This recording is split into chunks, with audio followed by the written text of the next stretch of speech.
الحمد لله الذي هدانا لهذا وما كنا لنهتدي لولا أن هدانا الله لقد جاءت رسل ربنا بالحق. أعوذ بالله من الشيطان الرجيم. بسم الله الرحمن الرحيم. التائبون العابدون الحامدون السائحون الراكعون الساجدون الآمرون بالمعروف والناهون عن المنكر والحافظون لحدود الله وبشر المؤمنين. صدق الله مولانا العظيم صدق رسوله النبی الکریم. کتاب اللہ کی سورہ توبہ کی 112 نمبر کی ایک آیت شریفہ اس وقت ہدیتاً پیش ہے، جو روئے زمین پر بسنے والے مومن معاشرے کے لیے، ایمان والوں کے لیے جو ایمان کی زندگی پسند کرتے ہیں اور جو چاہتے ہیں کہ انہیں ایمان کی مشق ہو، ان اعمال کی نسبت سے جو اعمال قرآن مجید نے ان کے لیے گنائے ہیں. اس آیت شریفہ میں ان کی تعداد 9 کی بنتی ہے. پہلے یہ کہ صفات مومن میں التائبون فرمایا، گناہوں سے توبہ کرنے والے. برے کام اگر ہو گئے تو اس سے توبہ کر لی. توبہ کا لفظ قرآن مجید میں بے شمار مقامات پر استعمال ہوا ہے. یہ بندے کے لیے اپنے قصوروں کی معافی کا ایک غیبی دروازہ ہے جو اللہ نے کھلا رکھا ہے. آدمی سے کوئی گناہ ہو جاوے اور اس کو یہ احساس بھی ہو کہ یہ کام ٹھیک نہیں ہوا، یہ کام برابر نہیں ہوا، یہ نہیں ہونا چاہیے تھا. صبح سے شام تک ہماری انسانی زندگی میں 2500 مواقع ایسے آتے ہیں جس سے کہیں ہمارے قول میں، کہیں ہمارے فعل میں، کبھی ہمارے مزاج کی ترشی میں، کبھی ہمارے کسی اور معاملات زندگی میں جس میں ہمارے ہاتھ سے صبر کا دامن ہی چھوٹ گیا، وہ کوئی ایسی حرکت ہو گئی جو ایک مومن کے شایان شان نہیں ہے اور اللہ اس کو پسند نہیں فرماتا ہے. اس کی تفصیل بتانا اس وقت مقصود نہیں ہے. اس وقت میرے بھائیوں اور بہنوں مقصود یہ ہے کہ ہم سے کوئی قصور ہو جائے، کوئی گناہ ہو جائے تو ہم فوراً توبہ کریں.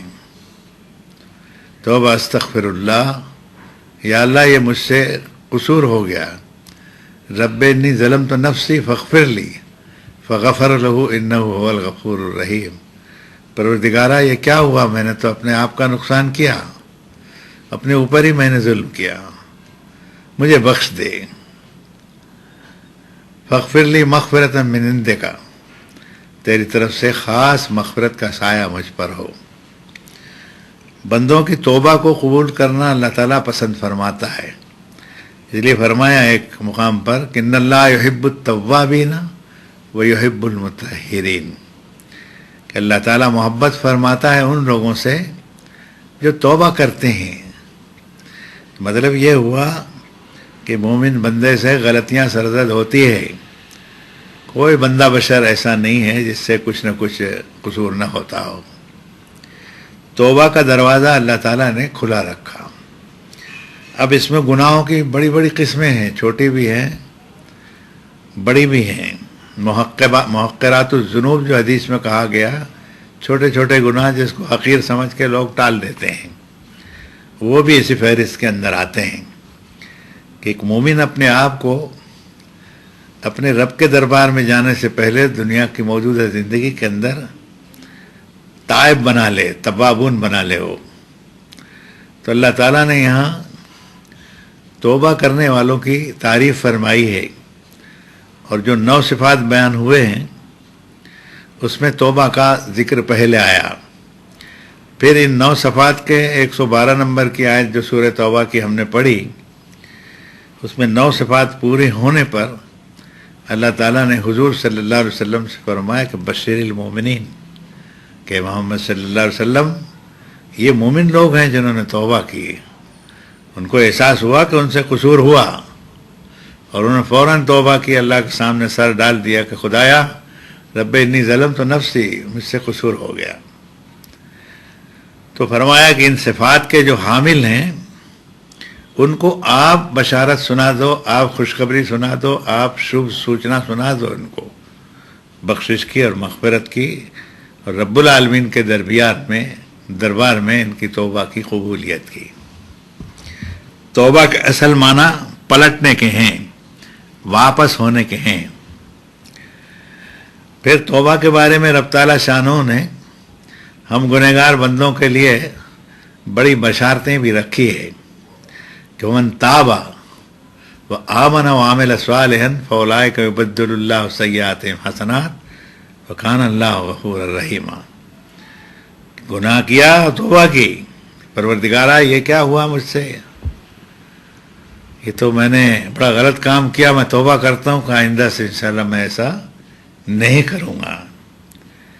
تو فرمایا کہ جس نے توبہ کی سنور گیا اور پھر نہیں کیا اس کام کو اور صالح عمل کے اوپر لگ گیا، تو توبہ تو اللہ تعالیٰ نے قبول کر ہی لی اس کی، لیکن پہلے جو گناہ کیا تھا اس کو بھی فاولئک یبدل اللہ سیئاتہم حسنات، اس گناہ کو بھی اندراج گناہ کے رجسٹر میں مٹا کر کے نیکی کے رجسٹر میں لکھ دیا.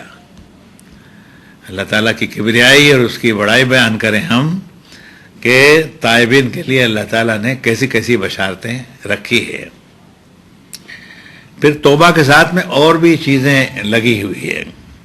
ایک مقام پر فرمایا کہ خذ من اموالہم صدقۃ تطہرہم وتزکیہم بہا وصلی علیہم ان صلاتک سکن لہم واللہ سمیع علیم.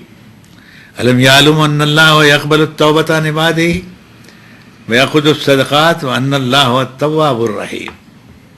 فرمایا محمد صلی اللہ علیہ وسلم ان مومن بندوں سے کوئی گناہ ہو جاوے اور ان کو احساس ہو تو یہ آپ کے پاس میں صدقات کی کوئی رقم لائیں کہ محمد صلی اللہ علیہ وسلم آپ اپنے دستے مبارک سے اس کو کسی غریب آدمی کو دے دیجیے. تو توبہ کے ساتھ یہ بات بھی لگی ہوئی ہے کہ صدقات کا بھی تعلق ہے. صدقات اس خیرات کو کرتے ہیں جو سچی خیرات ہو اور اللہ کو خوش کرنے کے لیے، وہ محض اللہ کو راضی کرنے کے لیے اور اپنے قصوروں کی معافی کے لیے رب تعالیٰ شانہ کی بارگاہ میں اس کے نبی پاک محمد صلی اللہ علیہ وسلم کی موجودگی میں یہ صحابہ کرام کا وصف رہا حضور کی زندگی میں. یہ بڑی بات تھی ان کے لیے. تو فرمایا حضور سے کہ یہ جب صدقات کے رقم لے کے آئیں تو اے محمد صلی اللہ علیہ وسلم آسے سے قبول کر لیجیے. آپ اپنے لیے قبول نہیں کر رہے تھے، وہی صدقات کی رقوم کو، چاہے وہ کھانا ہو، وہ کپڑے ہوں یا اناج ہو یا کوئی اور چیز ہو، تو اللہ کے ان بے سہارا بندوں کے لیے جو نبی صلی اللہ علیہ وسلم کے دربار میں یعنی لسٹ میں ہوتے ہوں گے یا لوگوں کی معلومات میں ہوتے ہوں گے یا اپنی معلومات میں رسول اللہ صلی اللہ علیہ وسلم کی معلومات میں ہوتے ہوں گے، ان کے اوپر وہ خرچ کیا جاتا تھا. تو فرمایا خذ من اموالہم صدقۃ تطہرہم وتزکیہم بہا، آپ ان کو پاک کر سکیں گے، ان کا تزکیہ ہو جائے گا. وصلی علیہم، ان کے صدقات کو قبول بھی کیجیے اور ان کے لیے مغفرت کی دعا کیجیے. جس کے لیے نبی نے مغفرت کی دعا کی ہو اس کی خوش بختی کا کیا کہنا، اس کی خوش قسمتی کا کیا کہنا. تو فرمایا خذ من اموالہم صدقۃ تطہرہم وتزکیہم بہا وصلی علیہم ان صلاتک سکن لہم. آپ کی دعا مغفرت کی ان کے لیے جائے سکون ہے، تسلی کا باعث ہے. الم یعلم ان اللہ یقبل التوبۃ عن عبادہ ویأخذ الصدقات، کیا ابھی انہوں نے جانا نہیں اس بات کو کہ اللہ تعالیٰ اپنے بندوں کی توبہ کو قبول فرماتا ہے اور صدقات جو لے آتے ہیں غریبوں کو دینے کے لیے، چاہے وہ زکوٰۃ کی رقمیں ہوں، صدقات کی ہوں یا اور کوئی گناہوں کی معافی کی ہو یا منت کی ہو یا انفقتم من نفقۃ او نذرتم من نذر کی ہو، راہ خدا میں خرچ کرنے کی ہو، یا کوئی نظر و منت مانی ہو انہوں نے کہ اللہ مجھ سے قصور ہو گیا معاف کر دیجئے، میں 2 مسکینوں کو 4 مسکینوں کو کھانا کھلا دوں گا، 10 مسکینوں کو کھانا کھلا دوں گا، یا یہ نیکی کر لوں گا، وہ خرچ کر لوں گا، یہ صدقات کہلاتے ہیں۔ ڈھول تاشے بجانا، رسومات میں پیسے خرچ کرنا، ضرورت سے زیادہ روشنیاں کرنا، دل میں اندھیرے ہوں، اور ایسی رسمیں ایجاد کرنا جس سے چیز کسی کے کام نہیں آئے۔ صدقات وہ چیز ہے کہ غریب کے کام آتی ہے۔ ایک بھوکے آدمی کے لیے آپ نے کھانے کا انتظام کر دیا، یہ بڑی بات ہو گئی، اور بتیاں بہت سی لگا کے جلوس نکالا، یہ کوئی بڑی بات نہیں ہوئی، اس سے فائدہ کسی کا نہیں ہوا۔ ایمان کی دعوت انبیاء علیہ الصلوۃ والسلام کے ذریعے سے جو دنیا میں آئی، اس میں توبہ کے ساتھ میں صدقات کا جوڑ ہے، یعنی خیرات کا جوڑ ہے۔ یہ گناہوں کو دھونے کا ایک ایسا قدرتی ذریعہ ہے کہ جہاں ایک طرف اپنے رب کو وہ راضی کر لیتا ہے، وہاں اپنے ہی سماج کے بے سہارا بندوں کے لیے ایک ذریعہ بن جاتا ہے بھوک مٹانے کا، یا اس کی ضرورت کو پورا کرنے کے لیے۔ اس کے کپڑے بھی ہو سکتے ہیں، پیسے بھی ہو سکتے ہیں، کھانا بھی ہو سکتا ہے۔ تو فرمایا رب تعالیٰ نے کہ تائبون العابدون الحامدون، اس میں 3 چیزیں جو ہے ایک سانس میں سامنے رکھنے کی ہے۔ توبہ کرنے والے، بندگی بجا لانے والے، اور اللہ کی راہ میں چلت پھرت کرنے والے، ان چیزوں کا جوڑ ہے توبہ کے ساتھ میں کہ بندگی بجا لاوے۔ نمازوں کے اوقات جب ہیں نماز ہو رہی، روزے کے اوقات ہیں روزے ہو رہے، اپنی روزی روٹی کمانے کے لیے بیوی بچوں کے لیے وہ باہر نکلتا ہے، چلت پھرت کرتا ہے۔ یہ بھی مومن کا ایک ایک قدم جو ہے ولا یقطعون وادیا الا کتب لهم به عمل صالح، کسی وادی میں مومن ایک قدم بھی رکھتا ہے تو اللہ کے یہاں وہ نیکی کے اندر لکھ لیا جاتا ہے۔ تو یہ سادھو سنیاسیوں کا دین نہیں ہے، یہ ان دنیا داروں کا دین ہے جو دنیا کی زندگی گزارتے ہیں، دنیا میں رہتے ہیں، قصور بھی ہوتے ہیں ان سے، وہ اللہ سے اپنے قصوروں کی معافی بھی مانگتے ہیں، اور تائبون کے ساتھ میں وہ عابدون بھی ہیں، اللہ کی بندگی بجا لاتے ہیں۔ جب بندگی کے اوقات ہوں، اس میں خاص طور پر نماز کے جو اوقات ہیں اس کو دھیان میں رکھنے کی ضرورت ہے۔